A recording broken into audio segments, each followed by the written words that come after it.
ఖమ్మం జిల్లా కల్లూరు ప్రభుత్వ ఉన్నత పాఠశాలలో తెలంగాణ రాష్ట్ర రోడ్డు రవాణా సంస్థ ఆధ్వర్యంలో జాతీయ రోడ్డు భద్రతా మాసోత్సవాలు నిర్వహించారు.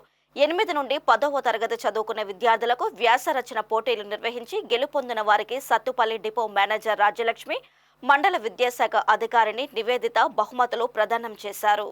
ఈ సందర్భంగా డిపో మేనేజర్ రాజలక్ష్మి మాట్లాడుతూ వాహనదారులు నిబంధనలను పాటిస్తూ రోడ్లపై ప్రయాణం చేయాలన్నారు. నిబంధనలను అతిక్రమిస్తే ప్రమాదాలు జరిగి ప్రాణ నష్టం, ఆస్తి నష్టం సంభవిస్తుందని చెప్పారు. అవగాహన కార్యక్రమం ఏర్పాటు చేసిన డిపో మేనేజర్ రాజ్యలక్ష్మిని మండల విద్యాశాఖ అధికారి నివేదిత, పాఠశాల సిబ్బంది సాలువాతో సత్కరించారు. యాక్సిడెంట్ జరగకుండా ఉండడానికి లేదా ఒక్కోసారి యాక్సిడెంట్ జరిగినప్పుడు దాని తీవ్రతను తగ్గించడానికి, అంటే స్పీడ్గా 2 ఓవర్ స్పీడ్లో ఉన్న వెహికల్స్ హిట్ అయితే జరిగే నష్టానికి, అలాంటప్పుడు ఏమవుతుంది, మనిషి పోవడం, ప్రాణాపాయం జరుగుతుంది.